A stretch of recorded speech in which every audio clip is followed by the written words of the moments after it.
So, namaste, welcome everyone to Satsang today.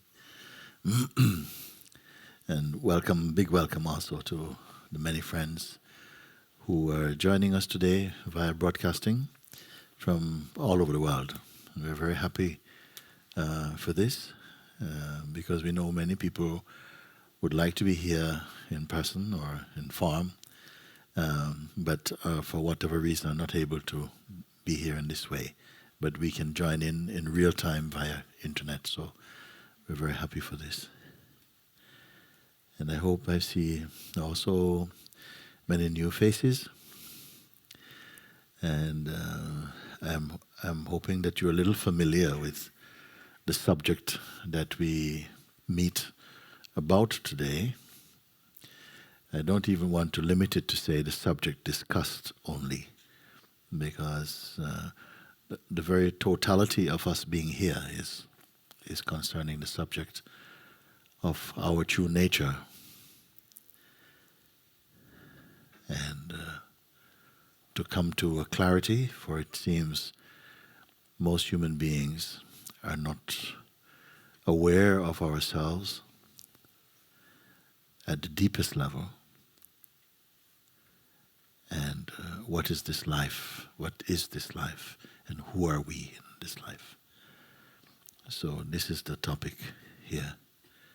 And I want to say from the start that in coming together like this, my own perspective is not merely to discuss and to exchange concepts or to impart some philosophical outlook to you, but at every moment is the opportunity to go within and to discover, more than simply to learn, but to discover. Because that alone will stay with you, what you know in your heart, not only what you think with your mind. So, with that said, welcome, and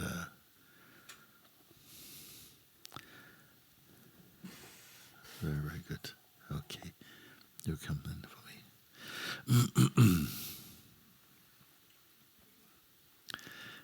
Right. Very good. Good to see you. Come.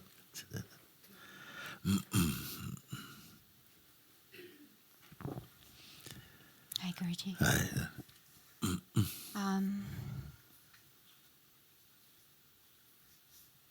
There's a sense of a huge effort going on, Yes. and at the same time it's seen, yet at the same time somehow the seeing doesn't seem to make the effort any less somehow. And the effort is for what?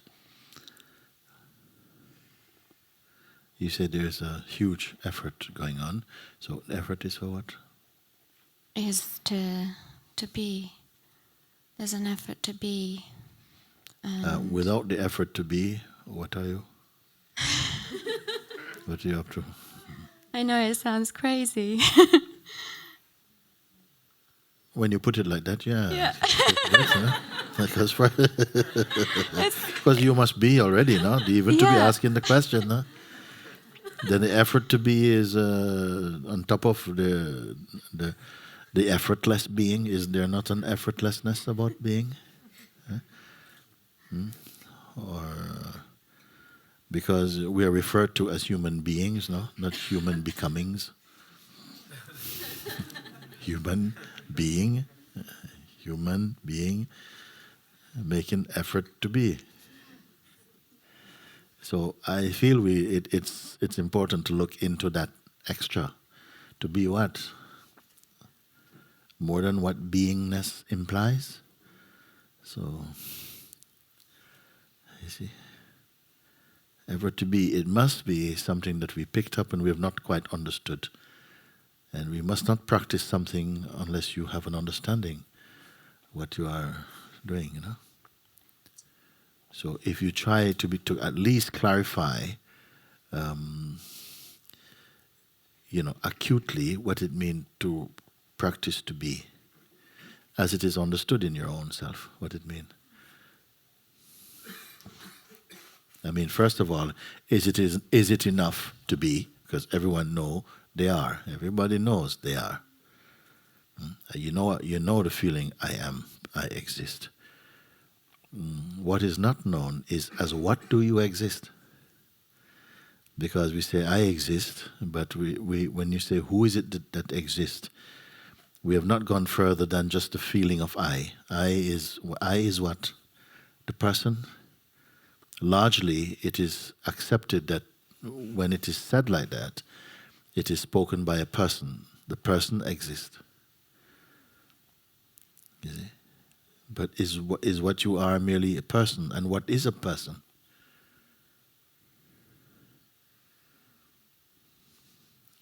If you are 30 years old, 25, 30, 40, have you been consistently the same person? What is a person? Does it change or is it constantly the same? What is a person? Is it one thing but keeps on changing? Or is it never just fixed? It's always changeful. And memory make it seem as though it's one, but it's always changing. What is it a person, you see? Even to look into this alone, it's going to be of some interest or some value for you. Because we say many things, but haven't looked deeply into what we're saying. We only seem to understand superficially, because if you are from Portugal, you learn to speak Portuguese very naturally. And you inherit words from other people and from your environment without having to look deeply into them. And if some word is important, it must be the I. The I word must be the most important, because other words cannot happen until the I word is there. Because every time you speak something, you say, I think this thing, or I want, or I choose, I remember, I used to do this, I want to do, I. It's behind every utterance, every statement, even thought is behind each thought. I think, remember, I remember. Breathe even, I breathe. Have you ever seen an I breathing? It will claim even that. The breathing is happening by itself. When you're in deep sleep, breathing is going on. Nobody says I breathe. But the I takes even this. I breathe.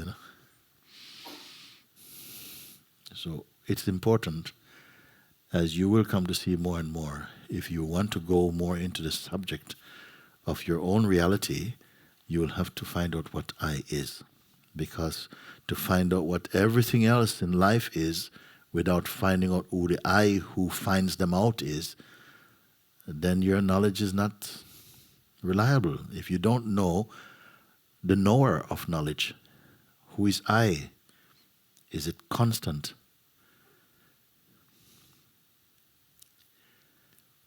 Now, some of you may have come and think, well, our subject would have been discussed in another way. Like, is yoga good? Or, I've done this type of thing and I'm going to go to India. Would you advise me to go to this ashram? I said, listen, who is your I? And, I was not ready for that. I am me. I am... and you start to describe you or try to define you, and all you're talking about is your body. I am 25 years old. The body is 25 years old. I'm a woman. We can see that as a female. And everything we speak almost is about our body. Are we merely our bodies? So I like to start at the fundamental things. If we understand the fundamental things, then all the other things will fall into place. If your foundation is no good, then your building will be suspect. And of all foundations, the I foundation is the most important. We all say I, but what do we understood or feel or take I to be? You see, I and being, they are synonymous somehow. Even the feeling I am Is there anyone here who can get through a day without feeling I am? You see, everyone refers to themselves as I. I is our natural name, actually. And yet nobody gave it to you. I is our natural name, and yet nobody gave it to you. No parent have named their child, you shall be called I. Then the child grow up and they say that this child will be called John. And the child seems to grow up and says, I am John. But I is not John. We need to find what I is. So if we can clear only this up, it will touch into a place within ourselves that I'm sure it will be, you will say, yes, it was worth it just to look into just this thing. Rather than go university, study all the things, or study astronomy, study astrology, study politics, study biology, study geography, study religion. If I say, study your I, if you know your I, then you'll know the others, because they came out of I. Without I, they are meaningless. And nobody has gone, in no curriculum, in no university you see the subject is I. Nobody discuss it. Nobody looks into it. Only those regarded as the sages in the human kingdom, the Buddhas and the Christs and so on, the Shivas and so on, understood the power of I, the truth of I.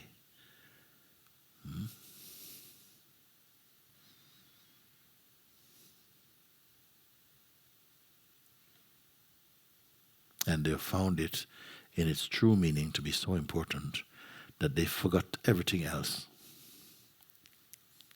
They forgot everything else, including themselves. They forgot everything else to find what this I is and where this I come from. And because they forgot everything else, including themselves, the whole world cannot stop remembering them. Isn't it funny?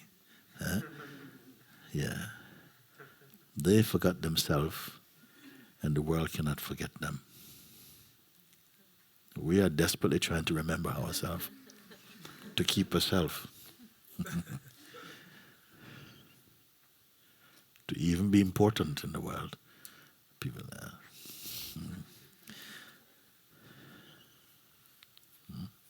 Why do we get onto this subject? You started only by saying, I want to be. But I said, but you are? No? Huh? When you say I am, it means to be. Am means to be. He says, I am. Who is the I who am?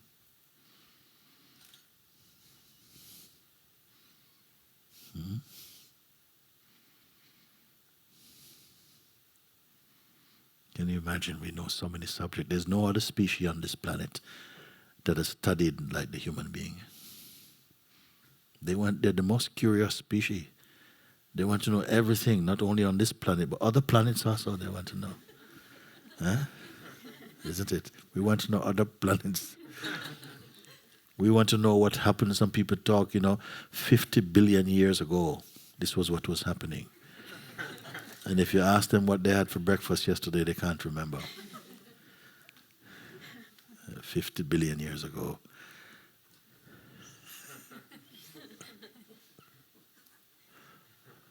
There's a joke somewhere in this, I think. Huh? Who is the I that am? What is it? If am means to be, what does I mean? What is it?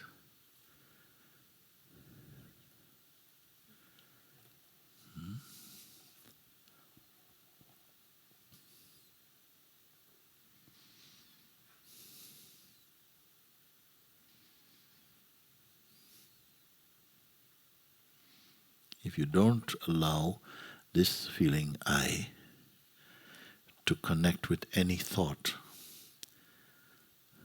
any concept, from any zone of time, it is there. What is it? We can do now. We can find out now. Huh? Something is here. If it is not connected with anything from any language, any word, any concept, any belief, any form, because it perceives everything.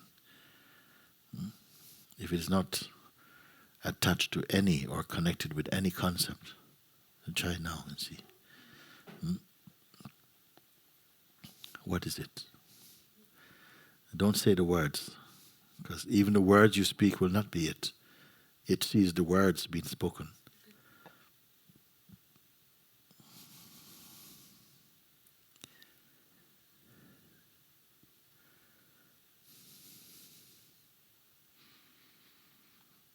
It observes the breath even.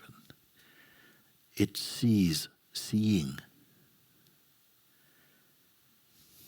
It perceives perceiving.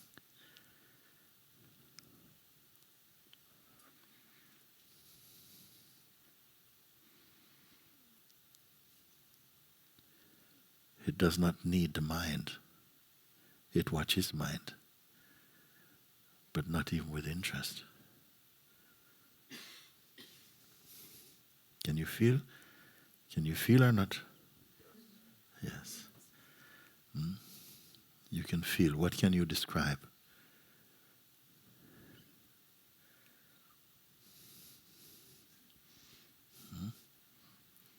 Everything comes after. First, the I must arise. If you wake up this morning at 7 o'clock, at 6:59, where were you? What could you discuss? What was your name?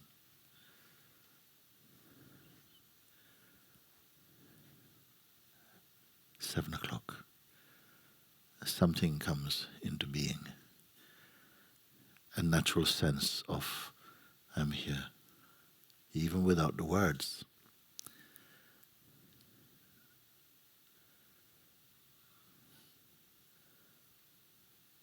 It is the first to arise, no? You cannot perceive the sense of you before the sense of I. First, the sense of I must be there. This knowledge, this consciousness, I am, must be there first. Then the sense of you or other or world can come. So it is, you can say it is the firstborn of consciousness, the feeling I am.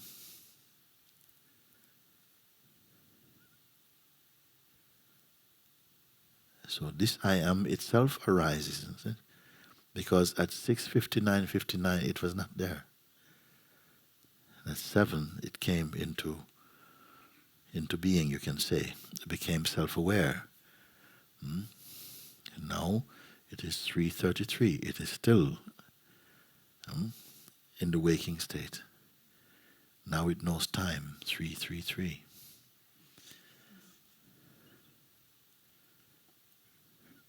But can anything know it?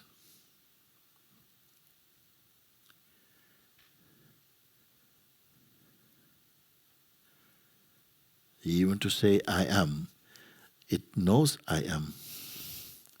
It perceives the sense I am, the thought I am. It perceives the thought you and world and late and breakfast and everything else it is perceiving. But does it have a shape? Breakfast this morning is muesli. The body consumes. Enjoyment takes place and is perceived to take place. Satisfaction or dissatisfaction also arises and is perceived to arise from the place of I. That is a kind of weakness, a kind of a witnessing of what is arising.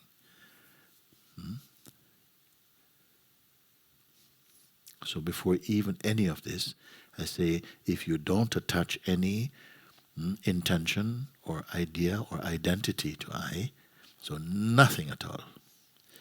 When you start counting from 1, not from 0. Isn't it? 1, then 2, then 3, then 4. But before you get to 1, 1 arises out of 0, no? But you don't say 0. Okay? I is at the 0 place. It watches 1 happen, and 2, and 3, and 4, and 5, isn't it? So don't touch 1. Are you or are you not? Am I on this or what? Okay, you're here? Oh, thank you. So you don't touch 1, you're here, no? Okay? You naturally know you are. You don't need a mirror to know you are. You know you are. Supposing someone was having operation and you were in some coma, or you wake up, suddenly become awake, and there's nothing to see, nothing to touch or to feel or to measure, nothing at all to perceive. Would you not also know that you are? Wouldn't you naturally know I exist? Yeah. As what do you exist? First feel, then say. Do now. Don't hold on to anything.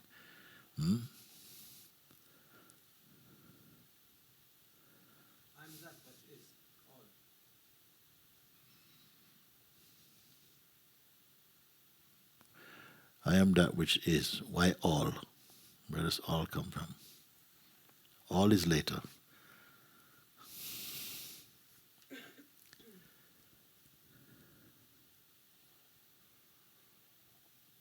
You can feel.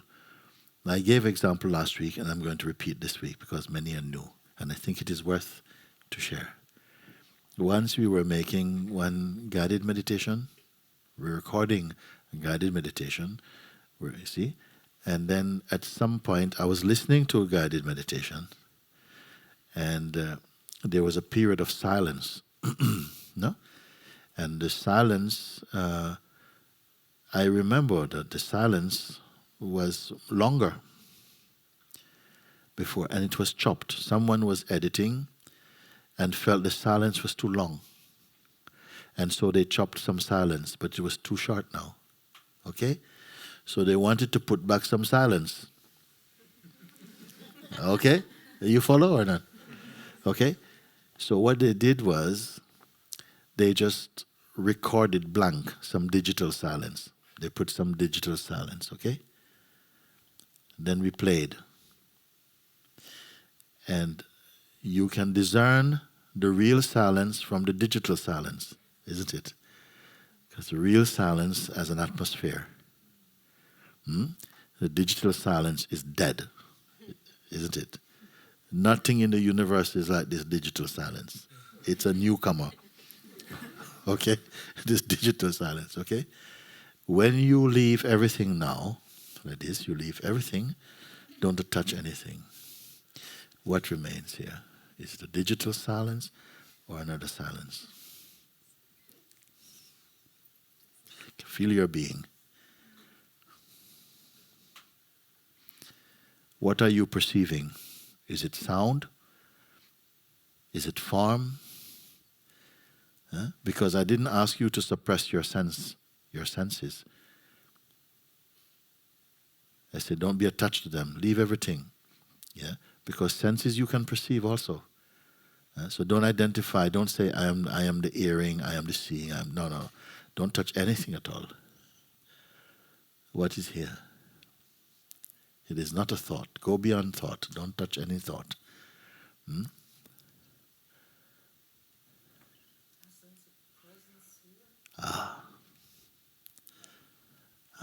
She says, I sense a presence here. A presence here. Is she correct or not? Yeah? There's a presence here. Okay. Is it particularly female or male? No, it's not female or male. Is it Portuguese? Is it Christian or Hindu or Muslim or anything like this? Does it have any kind of distinguishing characteristics? Huh?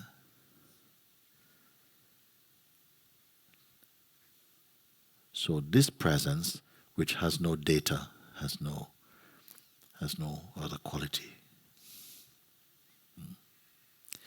This is your self.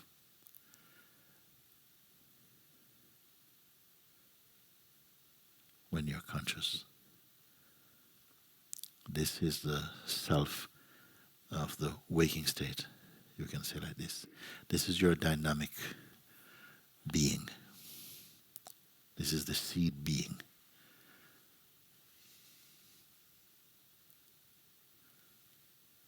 It's not a doctor, it's not a mother, it's not a wife or a husband, it's not a master or a disciple.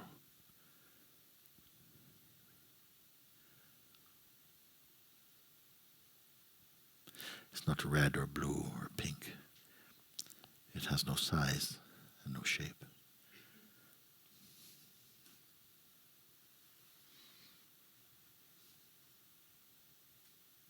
Let us just give a few moments just to acknowledge this, that you have seen.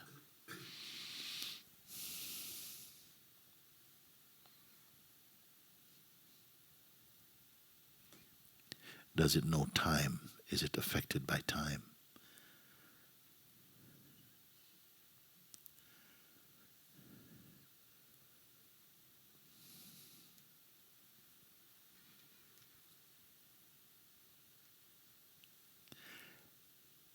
Everything passes in front of this.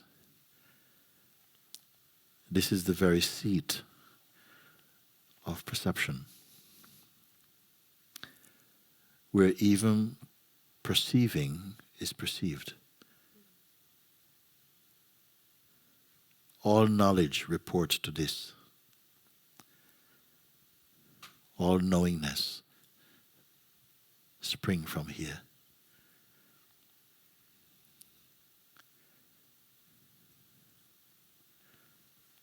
This is where witnessing of the existence is taking place.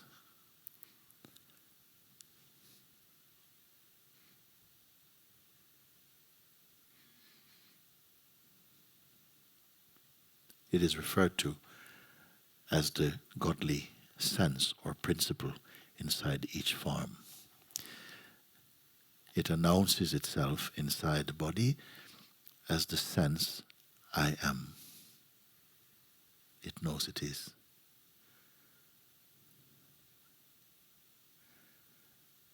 But it doesn't belong to anybody, nor does anything belong to it.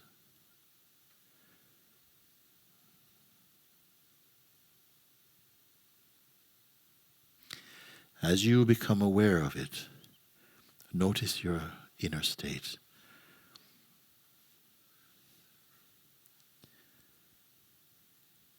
How empty and silent and deep.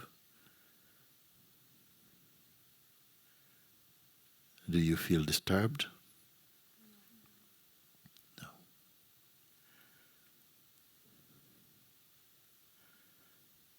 Do you feel alienation? No. Do you feel separation? No. That's because you are resting inside your own being.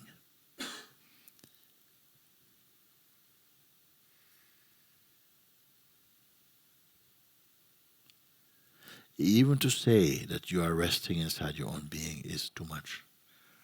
Simply you are.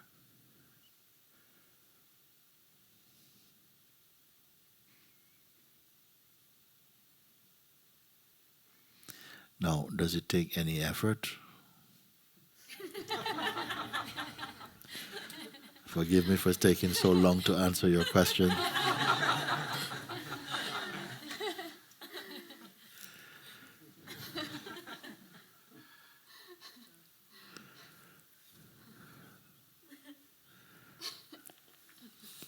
what is making effort and to do what?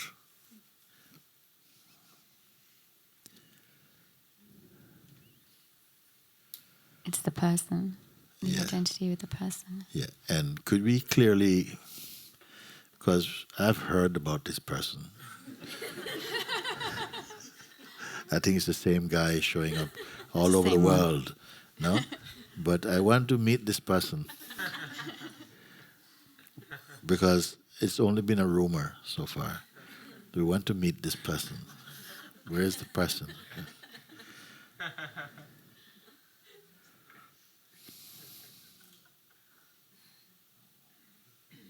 What is it made out of, the person?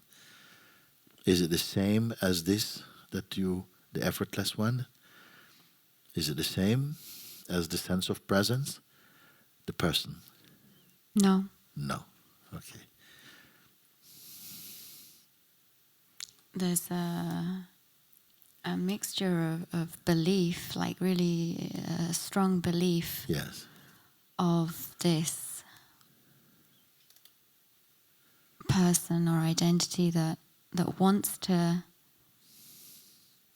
get the presence somehow. Yes. Yeah. But the presence is there already, isn't it? Yes. So how can the person have the presence? You tell me. Doesn't make any sense.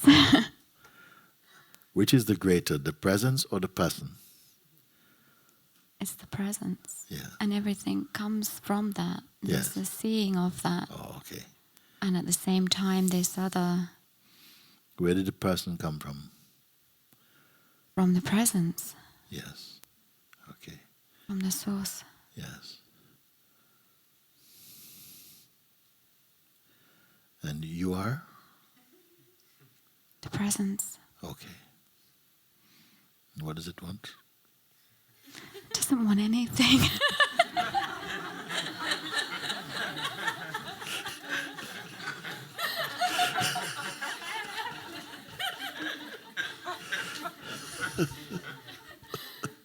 Thank you, you got me.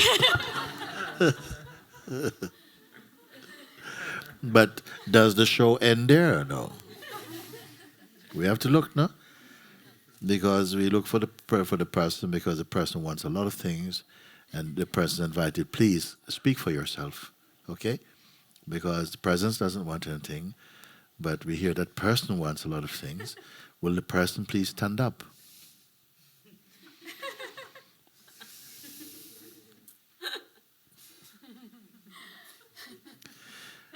And make a case for yourself. What is it that's missing? What do you want? Hello? You see? Oh, it's back. Presence back.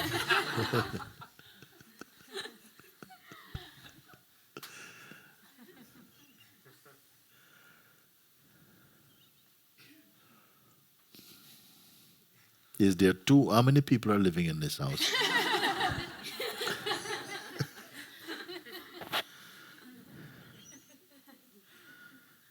Is it a single apartment or a shared apartment?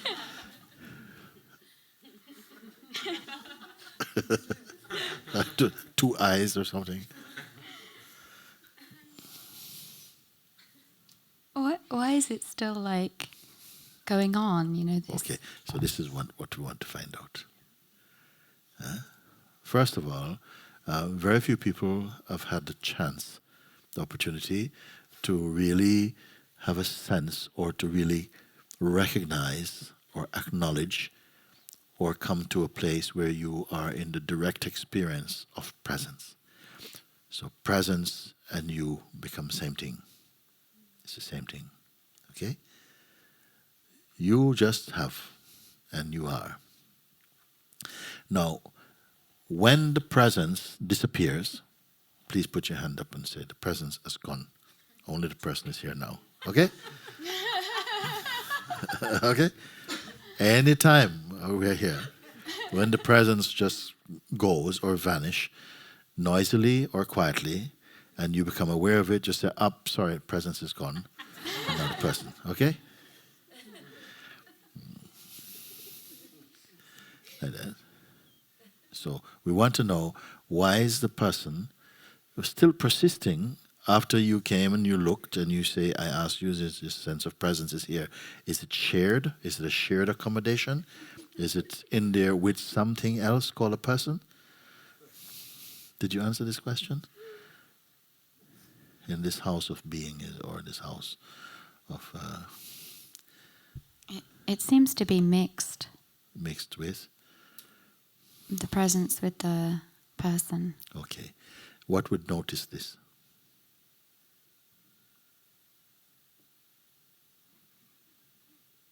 What would be able to notice that it's mixed? That's another itself. one again, no? Huh? Or the presence itself, the awareness. The awareness. Can I listened to you say something. Is the presence mixed? Presence is not mixed. I just thought what is watching the presence feels like intelligent space or something. Okay. So this is good. I went to her because when she answered before, she said there seems to be just a sense of presence. She didn't say, I think there's a sense of presence. Your tone told me you are affirming and confirming there's a sense of presence. But when I asked the question, what is aware of presence? Is there an awareness even of presence? And you say, actually, there seems to be something like a kind of an intelligence in which even presence is seen. Would that be true?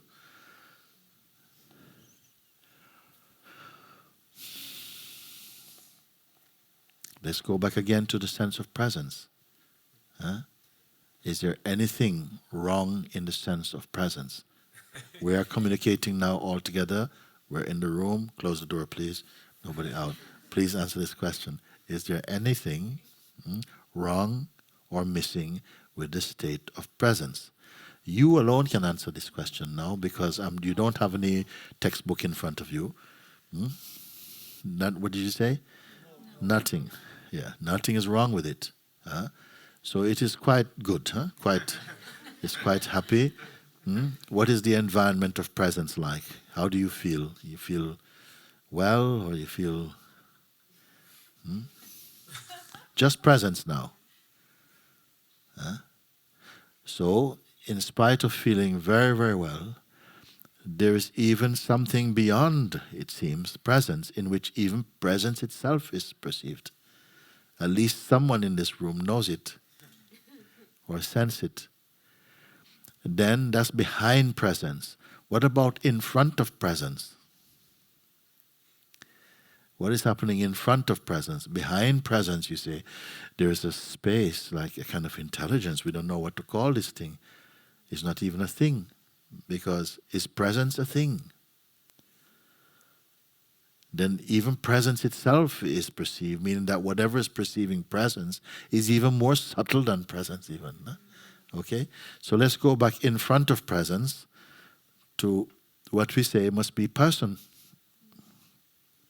Because in spite of recognizing that there's just what we are using the word presence, it doesn't have a sticker called presence on it, but the word presence seems satisfactory for the moment, presence. In front of presence is coming something called a person, scratching about. And what's this person feeling like? Is it an object? Is the person an object? What is it made out of? Dream. Somebody say dream. Huh? Huh? Feelings, thoughts, huh? Energy, condition, all of this, yes, seem to come together to create the sense of a person. Sense of a person, okay? Is comprised of thought, feeling, imagination, projection, conditioning, vibration, some persons say, or energy, okay? Okay. Is it tangible as a unit, the person? Can it be caught? Can you introduce your person? It's changeable. Okay. Like a kind of contraction. All the things you mention is what you are perceiving, isn't it? Huh? Because all the things we put together, we say, yeah, this is what comprises a person, no? And the vibration, everything. But so something looks upon the person, it's studying the person, okay? That which is aware of the person, is it a person? Yeah. Which is greater, that which perceives the person or the person? Which is more constant? The perceiver, like this and that. This is called experience. The person wants something. What makes why does the person wanting something matter to you, the presence? Again, you have come to a place where you're aware of yourself as presence. Okay? Is anything attached to presence? Does it connect up to something? Or how is presence? Is it needing anything? No. Is it unhappy? No. Okay. Can it die? You feel confident to say this? Can it die? No. Okay. What is the connection of the person with presence?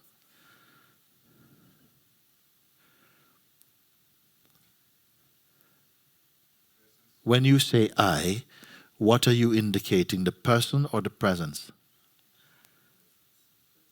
Presence. Is that all the time? No. Why not all the time then? When it feels so good. It is all the time. It's all the time. Sometimes I don't know it, but it's all the time. There's no other way. It's all the time. And sometimes I don't know it. I referring to what?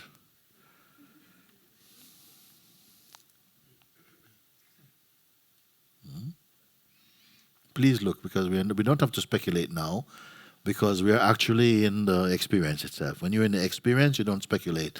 You simply share. You can simply observe, isn't it?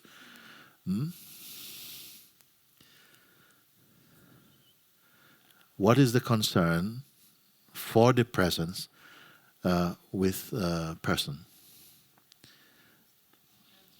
Yeah, it seems the attention goes there somehow. The attention goes there. When the attention goes there, does it mean the present goes there? Does the presence go there? So the presence is even capable of observing the movement of the attention going somewhere. Does it alter the presence? Okay, what's the trouble then? Identification comes, and somehow the sense of presence seems to get converted, or somehow converted into the state of personhood or something, isn't it? And it's the presence that's believing that it's the person for a while, isn't it? So belief comes, and although belief itself can be perceived by the presence, it can see, oh, I'm identifying again. Yes, I can see strong belief. If I can see strong belief, I am not the belief. So the belief, when believed in, must give some effect happen to the presence, whereby it goes into some kind of hypnosis and gets converted into the state of person. Yeah. Is that absolutely this happen? No. So there is some sense of going in and out of focus. So sometimes it feels I'm now the person, and then, oh, my life is so terrible. When it goes back into presence, it goes, oh my God, thank you, I feel so good. Om Namah Shivaya. When it goes back into person, oh my, I don't think I'm ever going to get this. I don't think I'm worthy enough. I don't feel like, you see, that is. So something is oscillating between the sense of person and then presence. What is it that creates attention? Attention, okay. But the presence is able to observe the attention. but not always. So what practice is to try and keep observing that when the habit, that when the attention goes and belief goes in the attention, it creates a kind of drug effect upon the presence, and the presence start to behave as a person. Okay? When the presence becomes self-conscious, that it is always capable of watching, okay, then that delusion doesn't happen. That hypnosis doesn't happen. When the consciousness keeps on being conscious of consciousness, after a while, it doesn't have to do it anymore. And the sleep is over.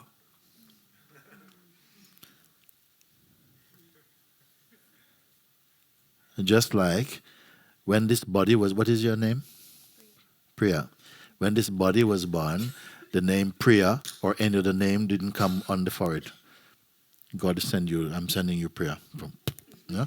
The body came empty, no name, and somebody thought about, what should we call this one? Whatever, no? So their name was decided. Also, name can change, religion can change, belief can change. But there's something that cannot change. And there is something that changes. Body is changing. Thoughts are changing. The perceiving of thoughts changing is there. Spirituality, or the search for truth, begins when there's consciousness that you can observe without identifying. And when you observe without identifying, a space opens up inside and you begin to feel very well and very unattached. And this detachment itself is a great joy. How to get to that stage then? How to get to what stage? The stage where you are not troubled. Yes. Yes. Yes. All the time. So again, you must ask, where are you asking this question from? From what state are you asking?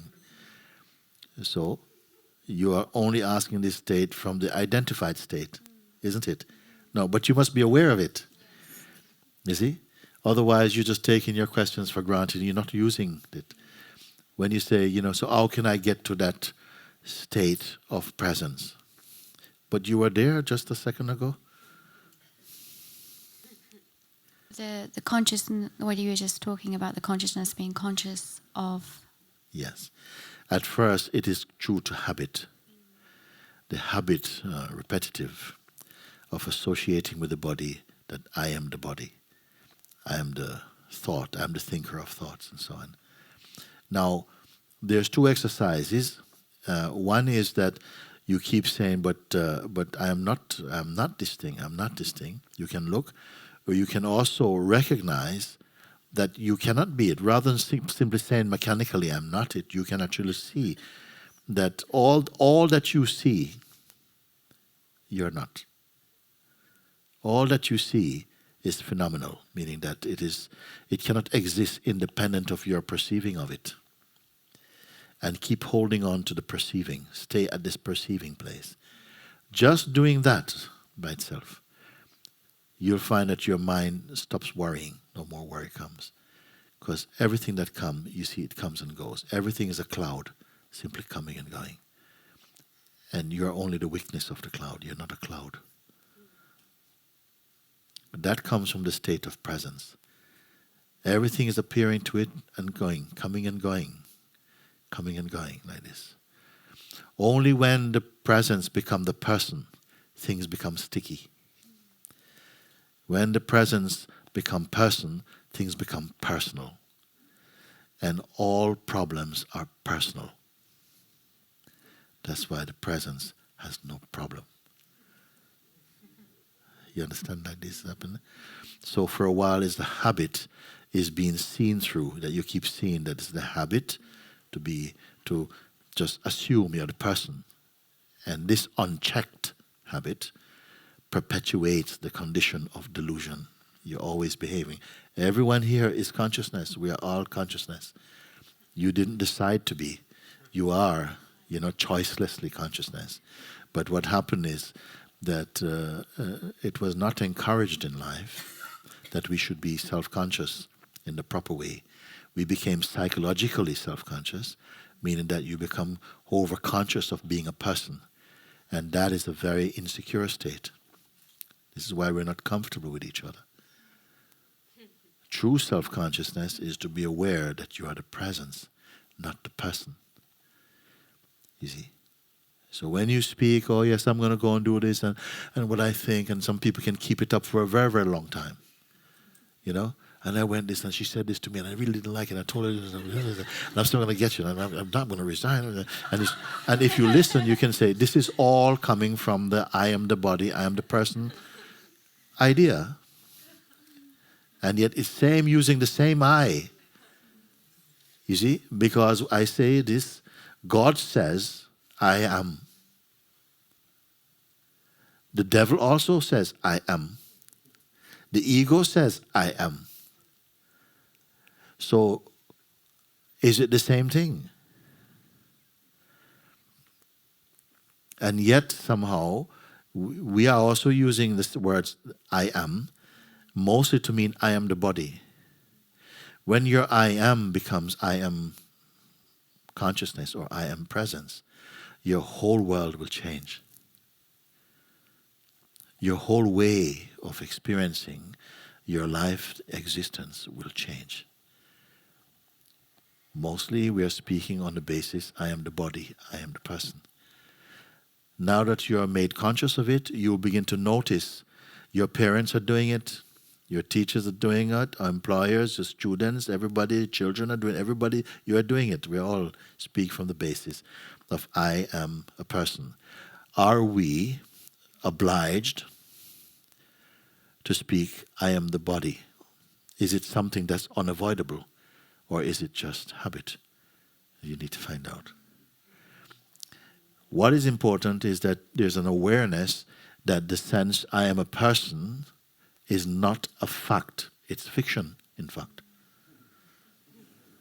The fact is, this fictional person is perceived from the state of presence, but you're not conscious enough that you're presence because of the habit of louder reflex to keep on going back to the position of the person. Now, when you come to satsang like this, and we are in this environment, the charge of consciousness is the highest state of consciousness. When you're in the field of a higher state of consciousness, automatically your environment internally becomes higher in a state of consciousness, and so you are experiencing the feeling or the state of presence much more easily. Because nothing here is promoting person. And when you're not in the space where you are promoting person, how well you feel. You see? Now, did you create this state of presence? No, it is here. It has always been here. It's the background. You can say like this for the moment. It's the background state. Whereby you understand the feeling of personhood. It like this, something will go, as you have demonstrated also. Because you are very clearly in a state of presence without any, are you making any effort to be present? Is anybody making any effort? Are you saying any mantra? I am presence, I'm presence, to be present?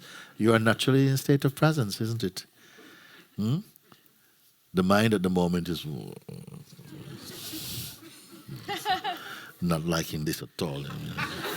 Maybe like that, no? Because its food is I am the person.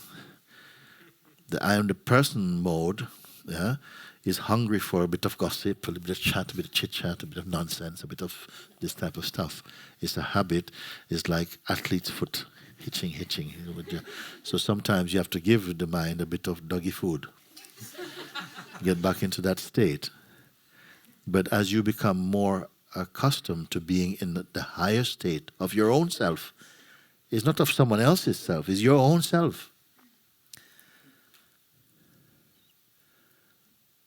How well you feel naturally. You're in the height of your own being. You're in the Himalayas of your own being. How did you do it? What exercise did you do? What gymnastics did you do? Nothing at all. Just you're made aware that there's a space inside you can look from, which normally you're not accustomed to looking from. Then for a while, it seems it's very difficult to be in a state of presence. Right? Because the mind is saying, no? How can I go up there? I can't stay. I go back into being the person who feels, oh yes, give me another smoke. It can't, you see? But now, what effort are you? You're effortlessly in a state of presence. Then it has been said here in this room, but there seems to be a space within which even presence itself is perceived. Now, I wasn't expecting we would go there so quick. And yet going there means nothing because there's no distance. There's no distance to travel. Just the awareness, confirm. But even the state of presence, at a certain time, maybe at 12 o'clock tonight, or 11, or whatever time you go to bed, this state of presence also would subside into deep sleep. And its world, which comes out of the seed of consciousness, will also subside into oblivion. Something is still there, though.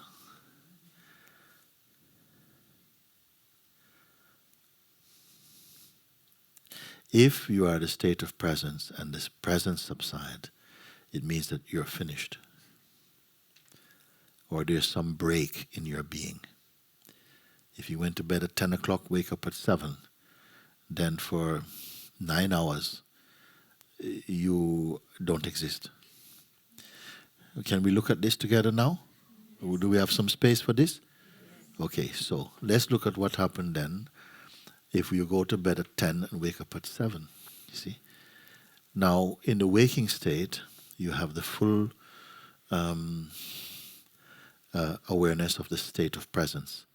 The state of presence in the human kingdom is somehow, some beings are not living in the state consciously of presence.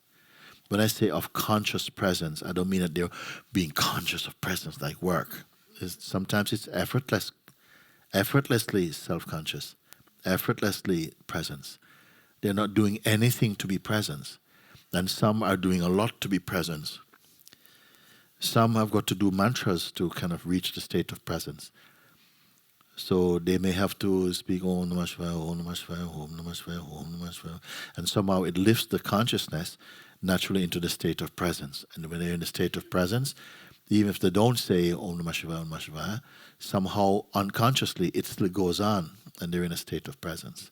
But the best is to be in the state of presence without effort. That's your natural state. Just like you don't have to keep remembering, I am Priya, I am Priya, I am Priya. No. You neither remember nor forget it. It's just there.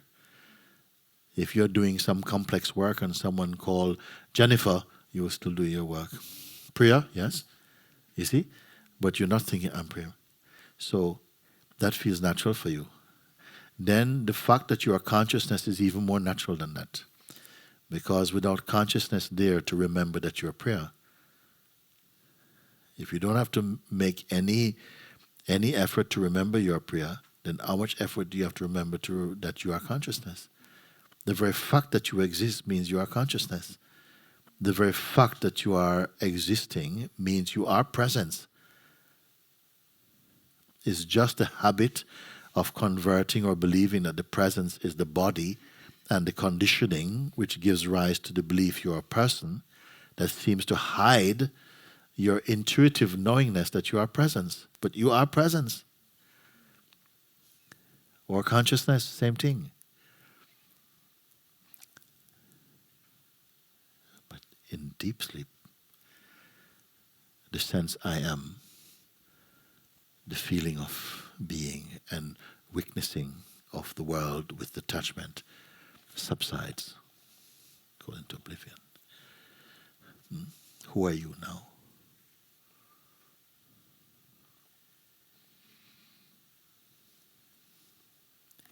when you're in the state of presence, when I ask you, please, can you describe yourself as presence, what will you say? I ask you, in the state of presence, you are presence now. If I ask you to describe yourself as presence, can you each give a separate biography of presence? Yes. Do you feel you have lost your privacy? No, because the person can be private. Does presence needs to be private? Okay, so the state of presence is here, no? Like that. Can you define presence? Can you say something of presence? I can say something. From this state of presence, it says, the perfume of this presence is peace and a natural joy and an intuitive knowingness that something here is eternal. It has no beginning or ending. It has no form. This is what I call the perfume of the presence. Does the presence have any weight or size? Can we say, please? Does the sense of presence have any weight or size? Do you have to speculate to know this? No, you know it directly, isn't it? Okay. When you go to sleep, because presence somehow causes witnessing to happen. So you're observing of the world, of names and forms and different beings and time and so on, takes place or occurs to the presence, but the presence is not particularly doing anything. It is the beingness itself, isn't it? All right?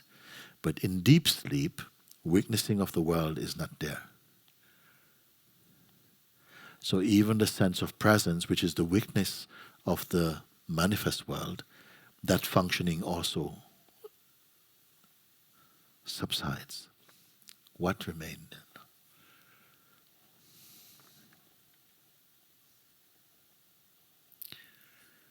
Because every night, I think every one of us go there. No?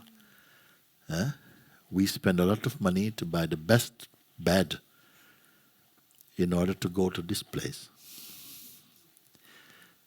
where you have no experience of world and relatives, you have no religion, you have no belief, you are not from any political party, you're not a mother or a daughter, you could get married today, honeymoon, but in this deep sleep state, you are no husband, no wife, nothing at all is there.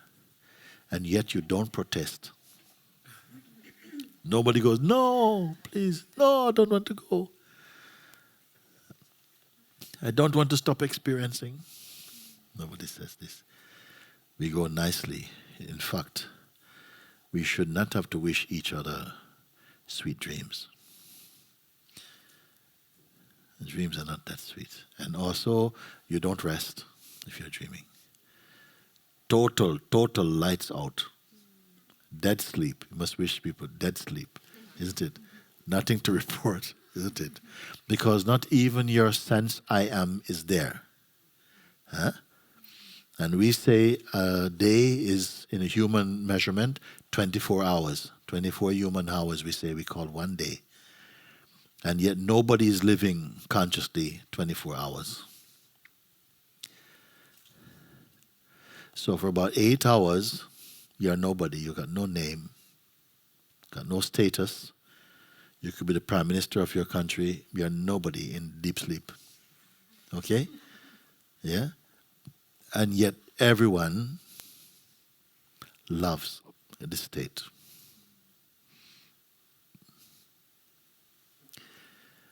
You enjoy sleep or not? Yes. And yet who are you in sleep? So therefore you enjoy being nothing, isn't it?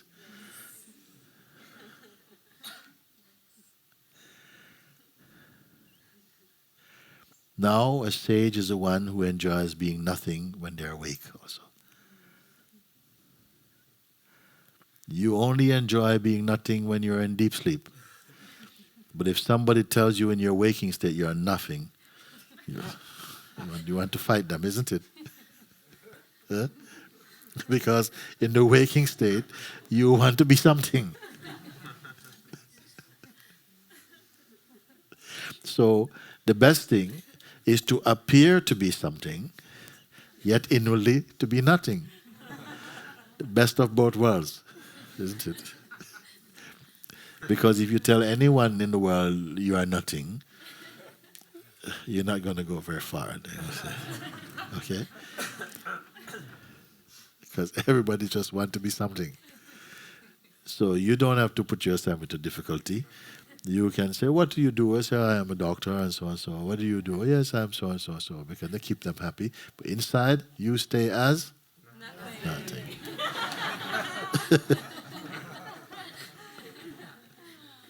And it's not something that you are speculating also. Because now you directly experience.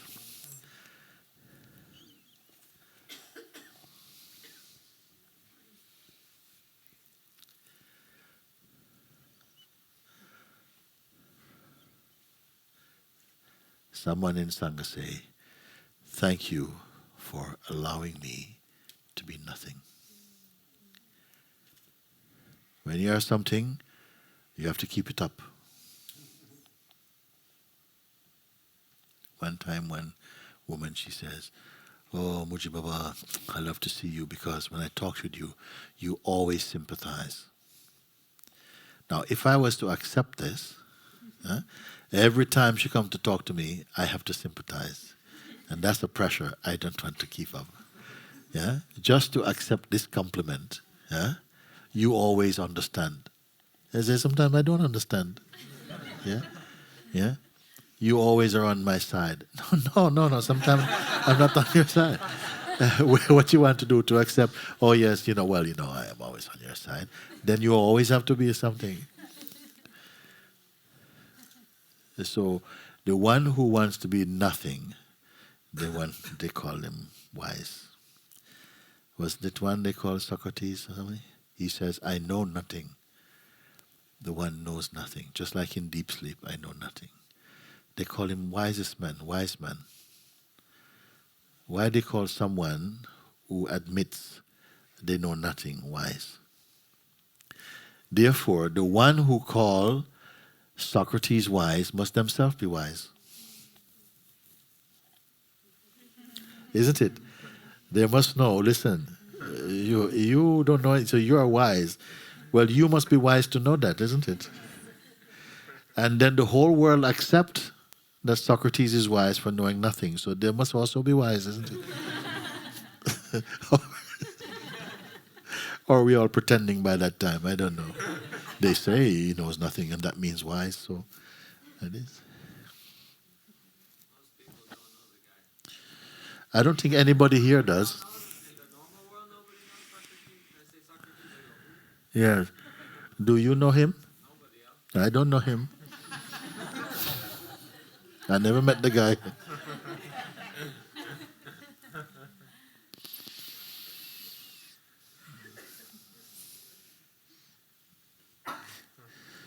This whole satsang has been about you.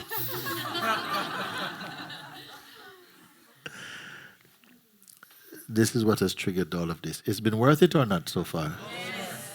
That's very good. The direct introduction to your own self. If you say, or you write a biography of yourself or something, all this information, and that all this information is true, this is what you are, or what you have discovered here today in this moment, this is what you are, which one will you choose? Huh? No. Which one will you show your boss?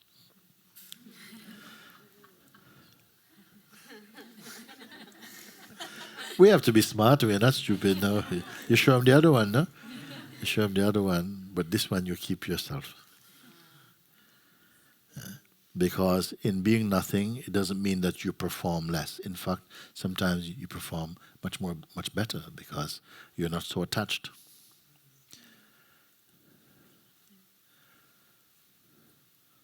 You're not working for reputation.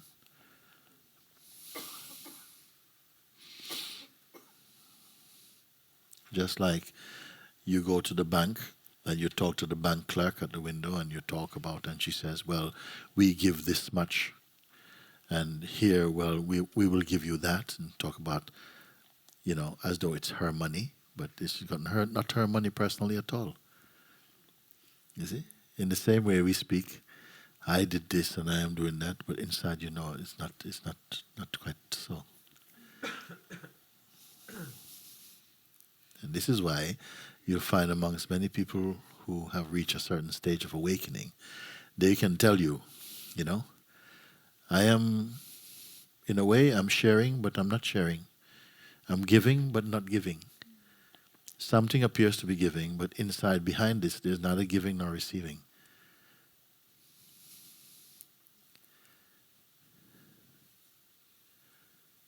It's much more profound than the logical mind can admit.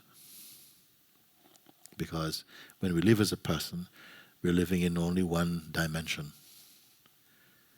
But when you're aware of yourself, you understand what it means to be a person, where we're speaking from the idea you have of who you are. That's what the person is. The idea you presently have of who you are. And these ideas are changing. But something is unchanging. Now you're beginning to be aware of what is unchanging. When you're aware of what is unchanging, and yet you're aware of what is changing, and you know the unchanging, and yourself is the same, then you can allow the changeful to be.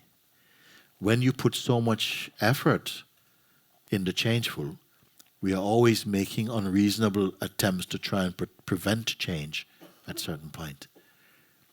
You see? And then you're not in synchronicity with the world's unfolding. When you found your stability, from there you can allow the world to move in its dynamic spontaneity without needing to prevent or to get in the way.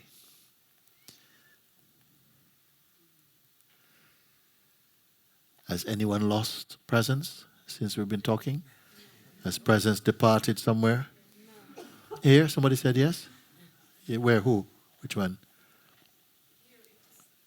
The presence went. So the absence is speaking.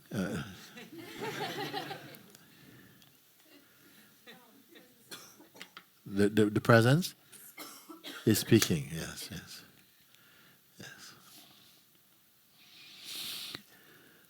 The presence can be without the person, but the person cannot be without the presence. Please stop and see if this is true. The person is the constant within the waking state. The presence is the constant relative to the person. The person is the variable. It comes in and out of the picture. Underlying the person is the presence. The presence can be without the person, but the person cannot be without the presence. Yourself is like space. Our mind is like wind. The wind needs space to move about. The wind seems restless. The wind moves, but the space does not move. The space can be without the wind, but the wind cannot be without space. Judge which is the greater, stay as the greater. You can never say you are not. You can only say you are not such and such a thing, but you cannot say you are not. Because in order to say I am not, I must be there to say I am not. Therefore, the sense I am, it is complete relative to the person. The person says many things. I am this, I am that, I want this, I want that, I did this, I did that, and so on. The presence is constant relative to the person. Now, I gave a picture that I saw some time ago, and I often refer to this picture. I saw a picture of a bird. Two birds are in a tree. One of them is making a nest, busy, flying off, bringing things, making a nest, busy. Above this bird, on another branch, is another bird that's just looking. Again, there's a bird in a tree building a nest. It's active, it's doing something. Above it, on another branch, there's another bird that's just looking. It's not doing anything. The active bird is the mind, is the person. It's intention, desire, attachment. Above is the bird that's not doing anything. This is the presence.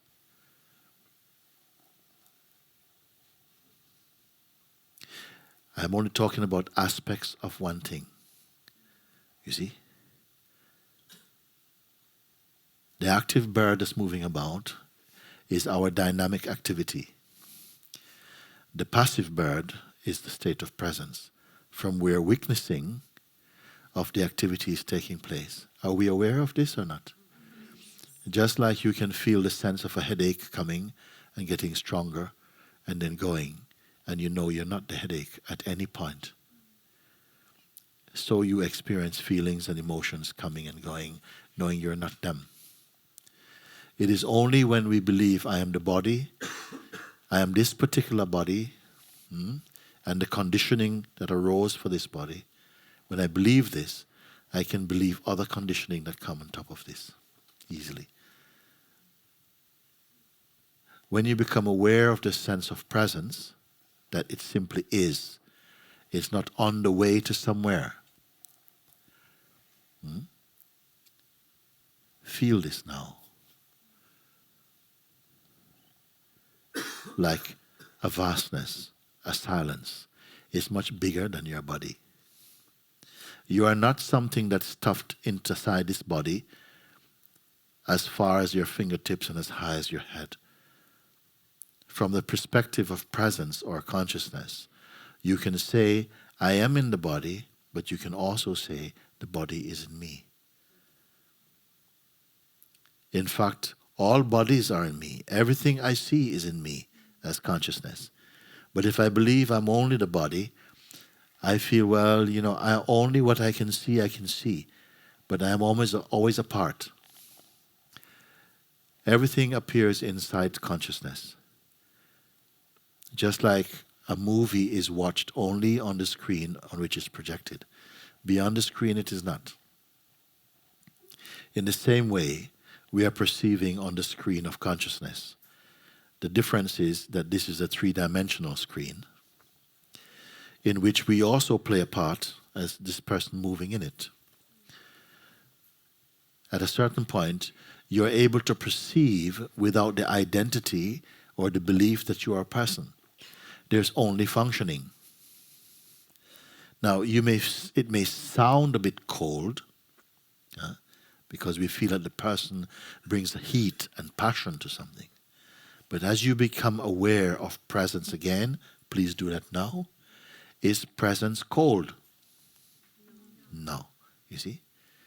So, do you give anything to an experience by being personal? And is an experience less by being presence? Does it benefit by being personal in your experiencing? No. Yes. So the same thing has happened. The same function, the sight and the senses are functioning in front of presence, just as it appears to be functioning in front of the person, isn't it? But experience is different. The person experiences and is also capable of observing, but the difference is the person is observing with self-interest. The presence merely observes. It wants nothing. It lacks nothing. It wants nothing because it lacks nothing. It is a state of completeness. Can you verify this for yourself or not? Yes. Thank you. This is called a direct experience. I'm not asking you to believe something, isn't it? But you can see now from your own direct self how it feels for you, and you can speak for yourself, not from what you have read from a book. You're seeing now, and you are corresponding with life in real time with the universe. You don't have to go to the past to answer any question I'm speaking. Because the consciousness, unlike the person, the consciousness does not rely on past. The person is obsessed with past. It is always bringing things back from memory, from past. And you said this last week, and you said you'd do this. The presence does not need any of this because it is the complete state. Can you see? Can you verify or not? Definitely. Yeah, very good.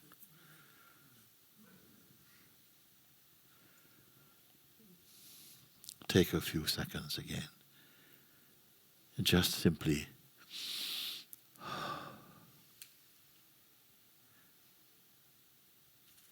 marinating in your own presence.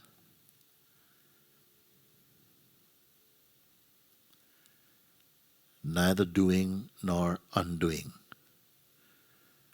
Nothing to change or to fix or to heal. Nowhere to go. Nowhere to leave. Nothing to become or unbecome. Beyond need. Beyond desire. Beyond fear.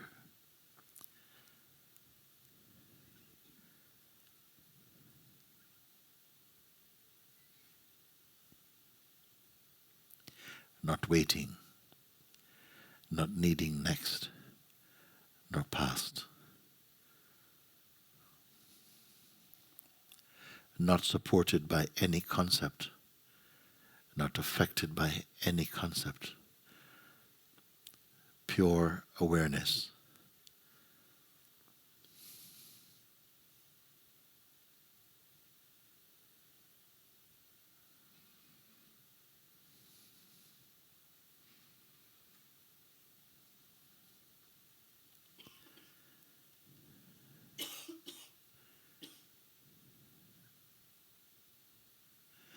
Now there is a force or a tendency inside the presence or the consciousness that has a habit to go back to the person,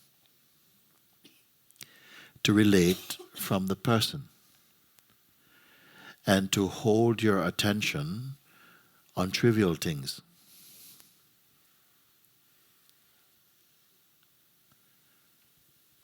It has a tendency to remember wrongs being done to you, things from childhood, injustices and all of these things.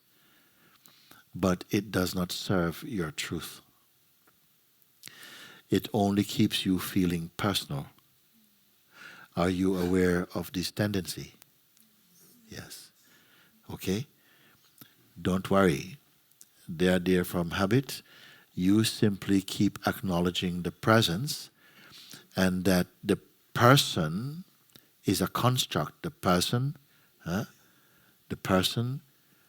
comes and goes. The person is the needy self. The presence is complete and whole. You're always looking from the person. The person is the greater. The presence is the greater. The person is the lesser. Again, the presence is the greater. It is the constant relative to the person which is coming in and out and is only an apparition, only a kind of ghost. Now you're aware now of the state of presence. The presence cannot be sick. It cannot get better. It does not have good days or bad days. It is always perfect. Can you confirm for yourself? Yes. So for first time for many people, you can speak something from your own heart, from your own self,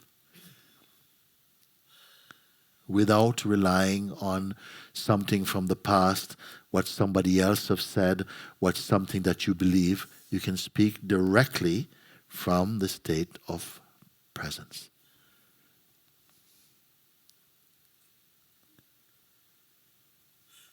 It is greater than any theory, than any thesis, than any speculation.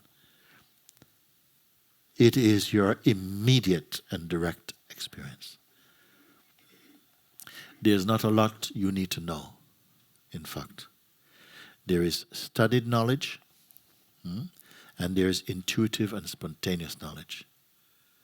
As you stay with a sense of presence, your life will come into a flow of spontaneity more, where you don't have to be strategizing your existence. Your intuitive powers will rise up. You'll be more conversing with life intuitively and energetically, more than always mentally. Mentally has its own role to play, but by itself is inadequate for a complete life. You can see this. It's not that you have to now practice many things and keep many things going. You will see that if something is needed, it comes into play at the appropriate time. All you do is keep staying in the position of presence. Your actions will become, there's more space inside. Now as you look from presence, do you feel any claustrophobia at all? No. Always it is space. There's a spaciousness there. The personhood state is quite contracting. It's always tight. You see? One of our modern diseases is a lack of inner space.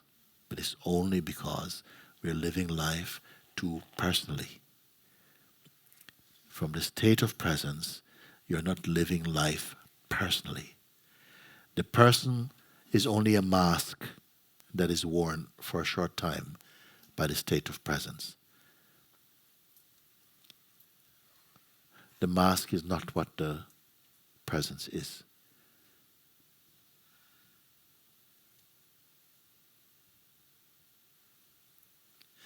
Now you're in your inner spaciousness.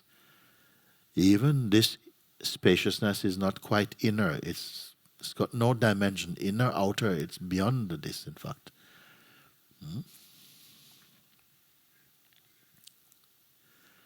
Don't give this to your mind.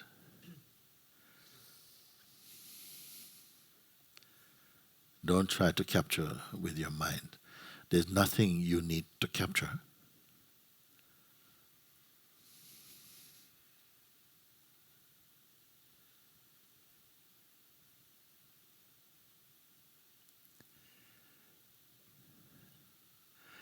You are one with the vibration of being, the vibration of presence. You are moving into a state more of holiness than of personhood. You will naturally know this thing. You feel lighter. You may have a feeling you know nothing. This is a very healthy state of being. Do not be afraid.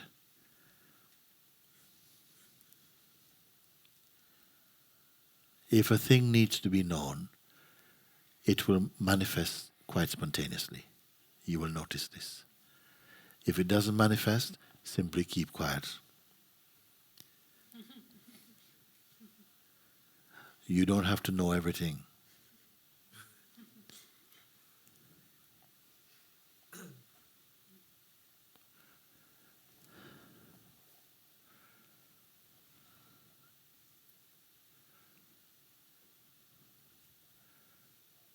I'm very pleased with the way this time has gone today. That we are focused in such a simple way. We have not picked up any domestic questions. We have not talked about, have you noticed?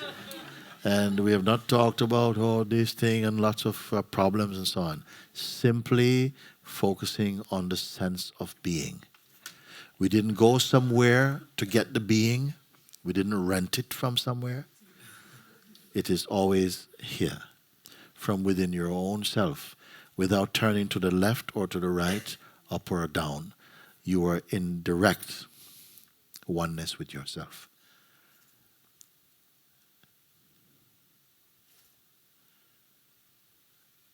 It is not merely belief, it is your immediate recognition, your direct recognition. Not one thing recognizing another thing. Self-recognition. And sometimes I refer to it as a non-phenomenal recognition, which means that it's not recognizing an object. It's only the self-aware.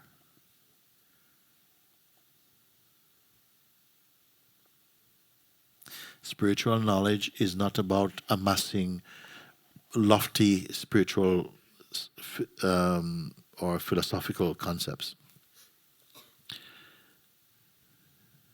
Amazingly, it's not about concepts. So maybe the word knowledge is not the true word, or maybe in this context it's the only true word. To know means to be, where knowing and being are the same. If knowing and being are not the same, if knowledge and beingness is not the same, knowledge itself is only phenomenal. It's only information. You are more than information. You are not information. Spirit, presence, being.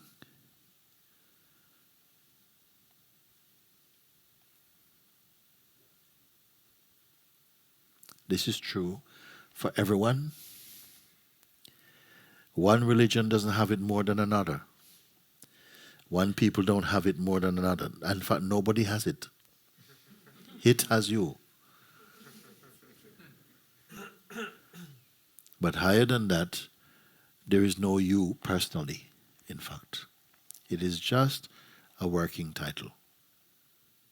You as person. What we are is presence. Appearing, the one appearing as many.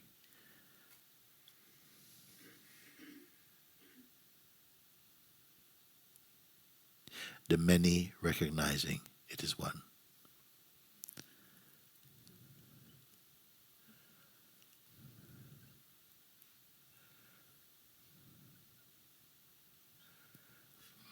The unique fragrance of each person, you can say, each form, that uniqueness does not interfere with the oneness of being.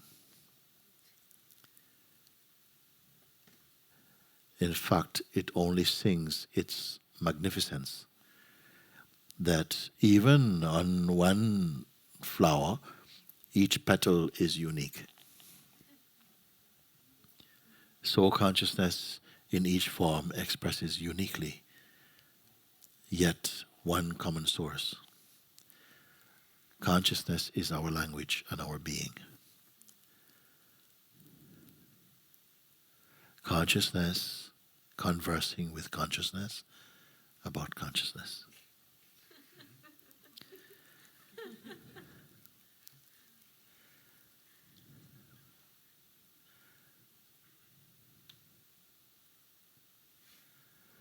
Can we sit with this for just a moment or two?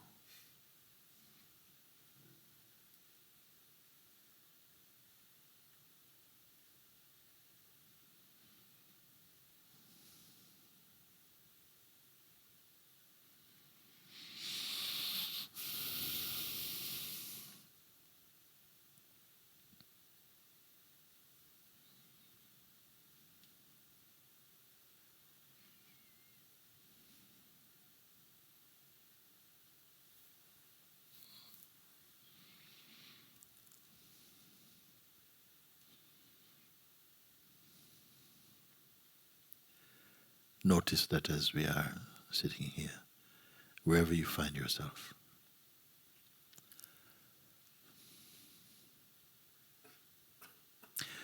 your natural state, knowingness, is simply that of existence. I exist.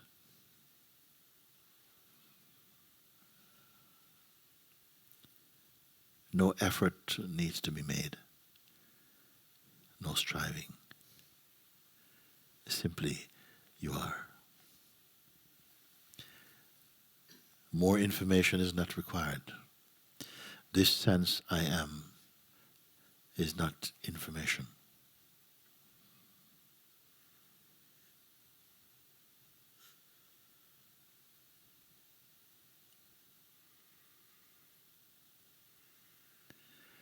Notice that you're not waiting.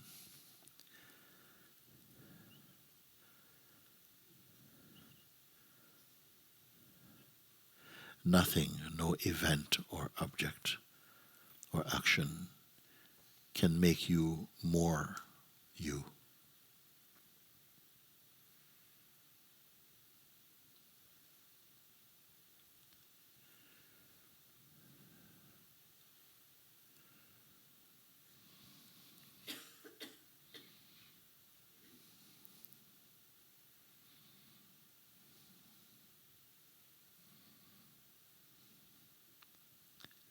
Though the mind seems to possess or have the sense of time, of past, present, and future, you who witness mind are timeless.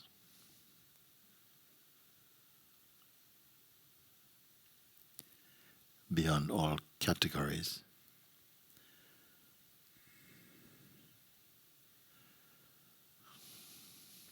subtler than attention, subtler than belief.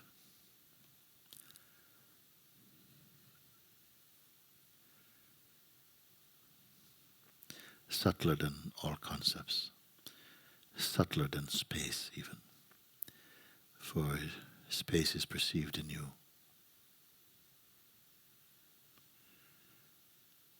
Nothing defines your being, nor confine it.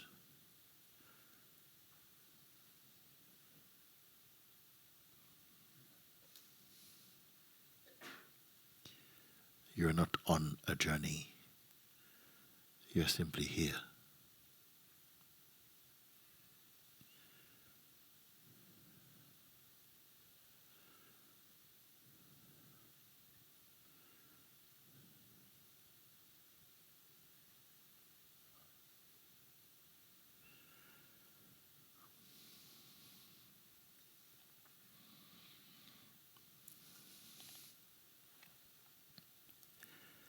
Not waiting,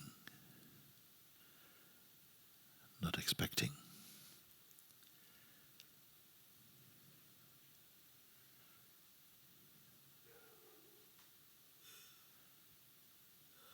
Not controlling.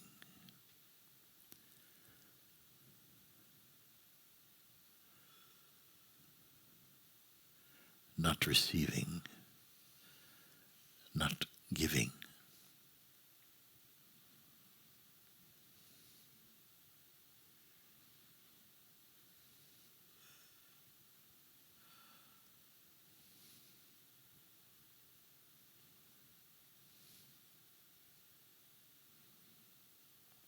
You're not being entertained.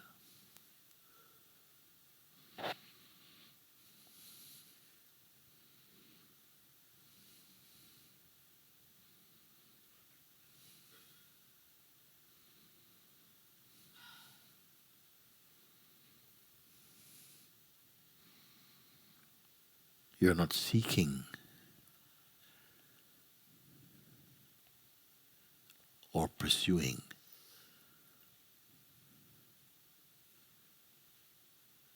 Simply you are. And there's no pressure in this. Notice this. No anxiety. No drama.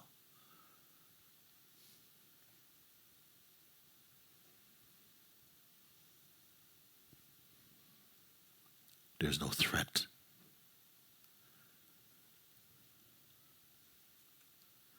There is no threat.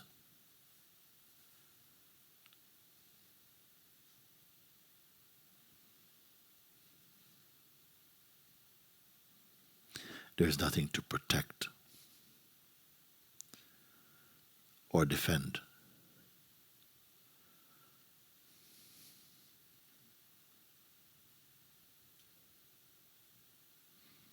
Totally empty, silent. You're not imagining this. There's no need to imagine anything at all, nor to move your mind.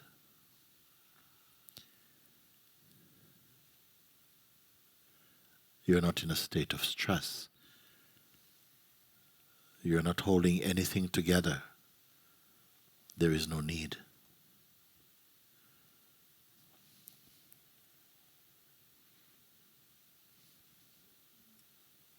Effortless, complete.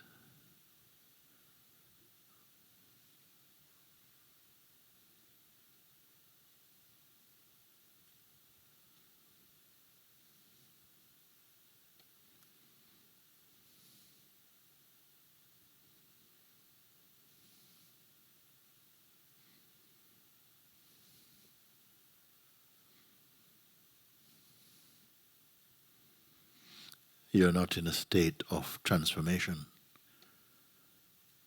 You simply are. Acknowledge this. Recognize this.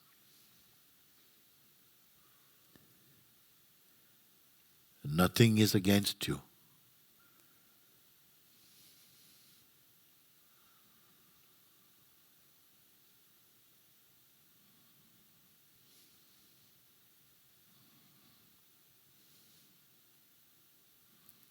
Mind is not your enemy. Mind is not your friend.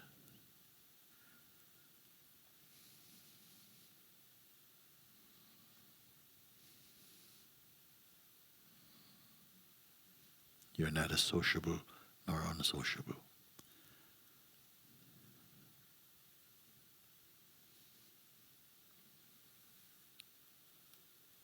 Unmixed presence.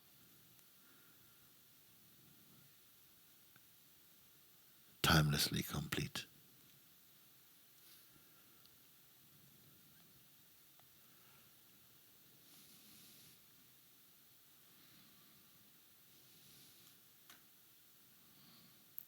You're not in search of any experience.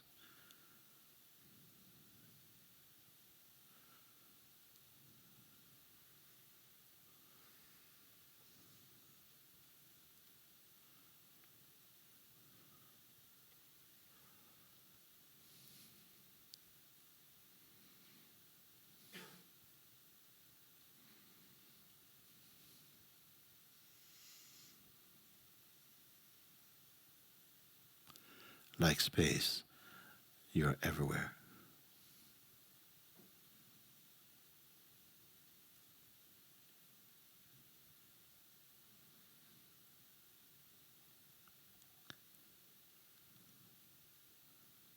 You have no color, nor design, no shape, nor size. Pure awareness.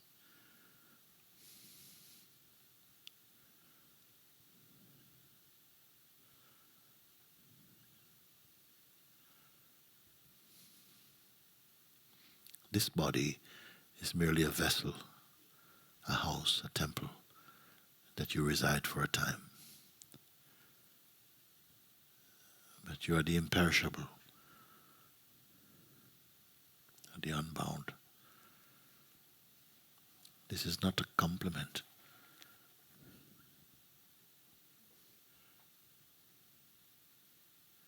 A reminder.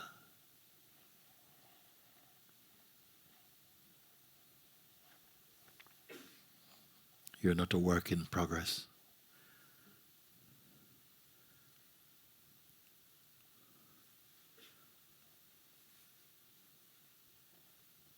Stay as awareness.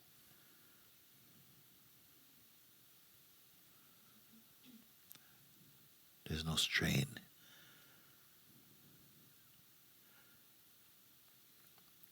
There's no suffering. except that which is offered through your mind when you identify personally.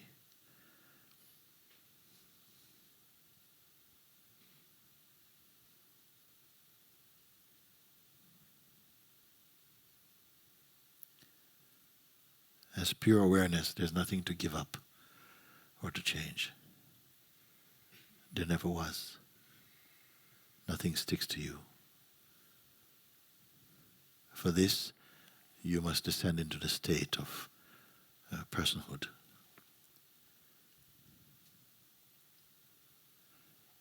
Every sensation, every thought, every feeling is merely like a cloud that's floating in the infinite expanse of space.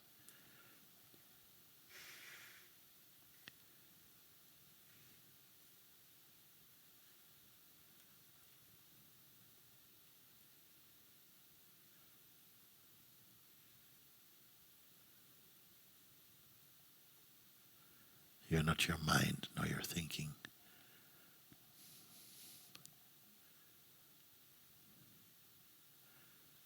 Neither are you offended by them.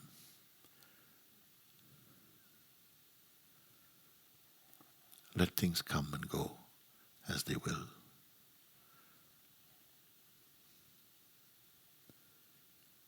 You cannot go because you never came. Like space, awareness is everywhere.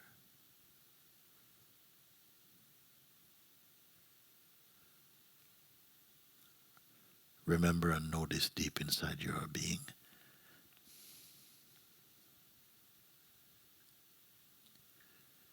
There's no end for truth.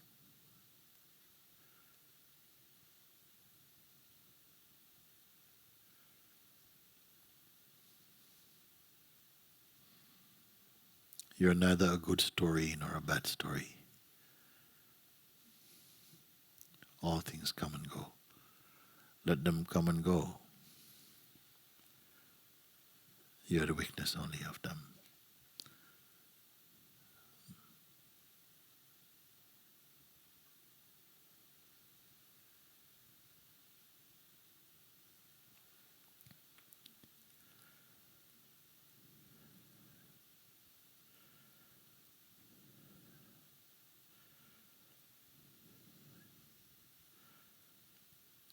How you felt yesterday and how you feel today has got nothing to do with what you are.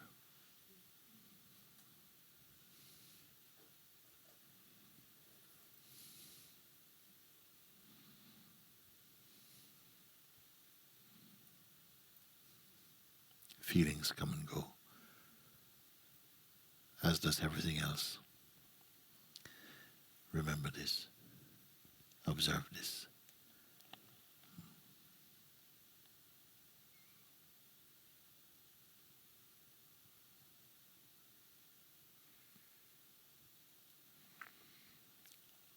Do not attempt to define yourself,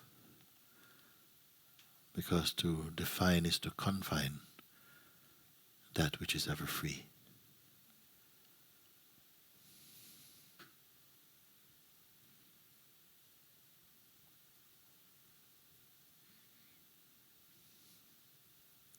Happiness is your nature, not something you should find. It is what you are. Peace also is your perfume, joy, love.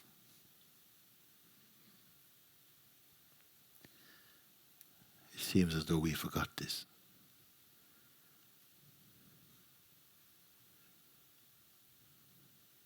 They don't return merely by remembering, but by recognizing.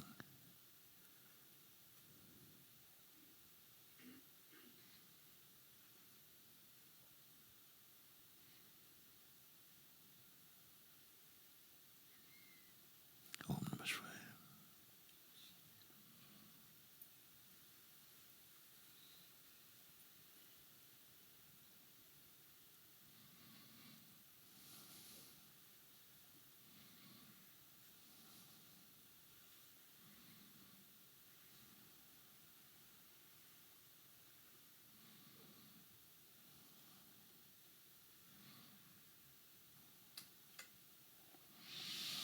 Thank you. Om.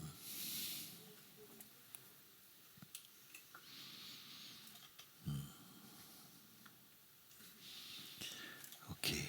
To close for this part of the satsang, will somebody come? We have someone to come. We're going to have some music just for a few minutes. Thank you.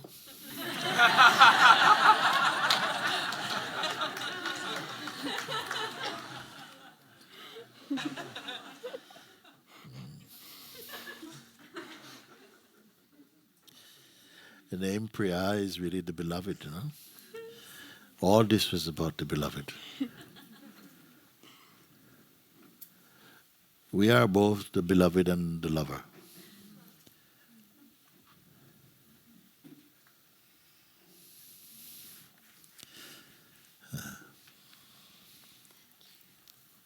Very good. Yeah.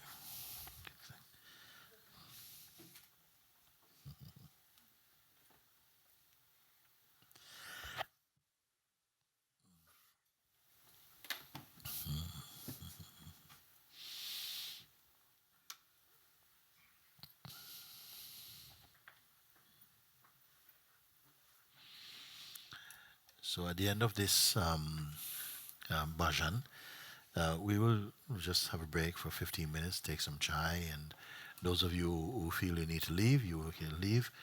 We will come back, and the second part of the satsang today is usually offered up for reading through some of the mails that are sent each week, each day, to myself. And it's a beautiful time for looking through and responding to some of these mails. And everybody is welcome to come for this. So,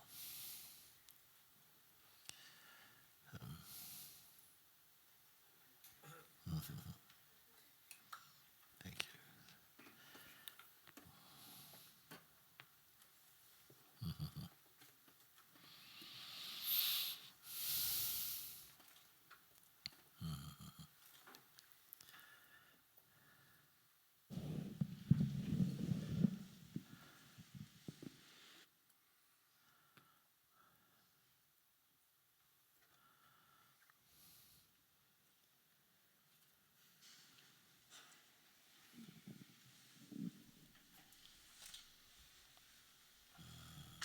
Sam?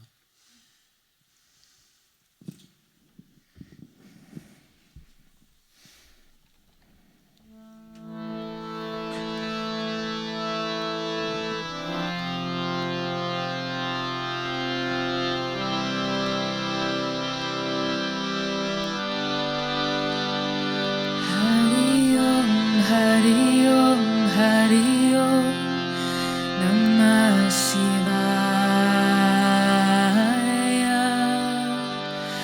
Hari Om, Hari Om, Hari Om, Namah Shivaya.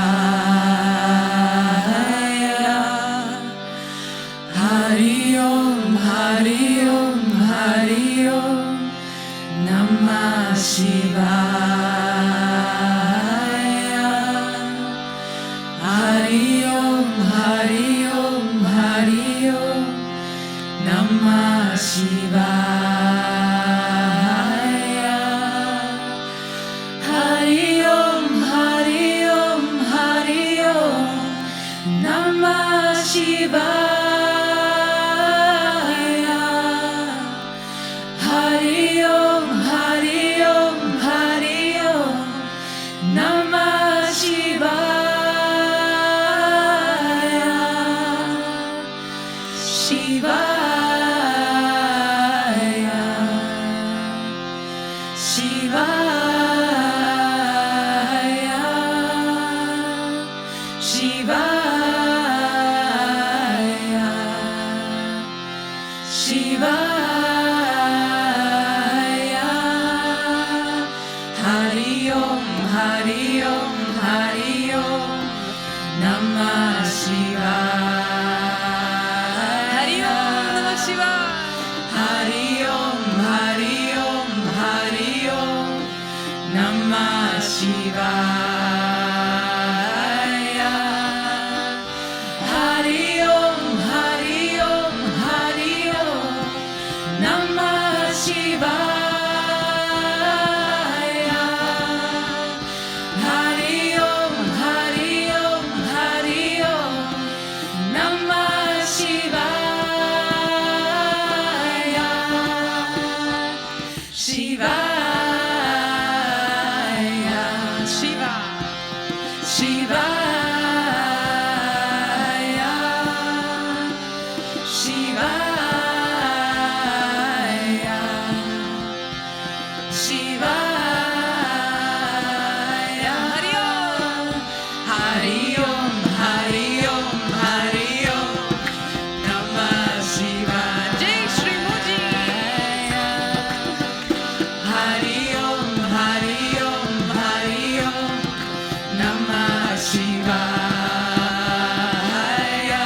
Hari Om, Hari Om, Hari Om, Namah Shivaya. Hari Om, Hari Om, Hari Om, Namah Shivaya.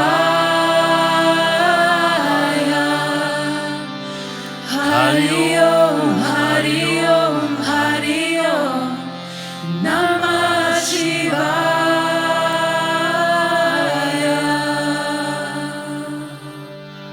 Om Shri Sadguru Ramana ki, Papa Ji ki, Shri Buddha ki, Shri Yogi Rama Surat Kumar ki, Shri Christ ki, Shri Anandamayi Ma ki, Sahaja ki. Shri Mooji ki.